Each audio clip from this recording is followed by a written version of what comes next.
બેન તું કેટલા દિવસથી અહીંયા આવી છો? તારે ઘરે જવાનું છે કે નહીં? તારો બધો ખર્ચો હવે મારથી નથી પૂરો પડતો. પણ ભાઈ, મારા પતિનું અકસ્માતમાં અવસાન થયું છે. હવે તો મારા સાસુ સસરાય મને રાખવા તૈયાર નથી, તો હું ક્યાં જાઉં? એ બધી મારી સમસ્યા નથી. હવે તું તારી રીતે વ્યવસ્થા કરી લે, પછી કઈ નીકળ્યું અહીંયા ન પડ્યું રહેવાનું હોય. બટા એ તારી બેન છે, આવું ન બોલાય. તું હું બોલશો એનું તને ભાન છે? બા તમે વચ્ચે નહીં બોલતા, અને તમને એની ઉપર બહુ દયા આવતી હોય ને તો કાલથી તમે બે મળજો ઘર હકરવા. મારથી એના ખર્ચા નથી પૂરા પડતા. ભાઈ, તું જમવા બેહી જા, જમવાનું બની ગયું છે. મારે નથી ખાવું તારા હાથનું રાંધેલું, મને નથી ભાવતું. મનોજ બટા અહીંયા આવ તો. હા આવું. હા બોલો, શું કામ છે? જોતો આ ફોટો કોનો છે? બા આ ફોટો તો મારા નાનપણનો છે.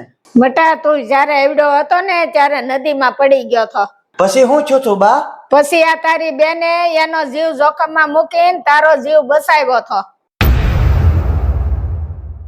આજે તારી બેન તકલીફમાં છે તો તું એને ઘેરથી કાઢી મૂકવાની વાત કરશો?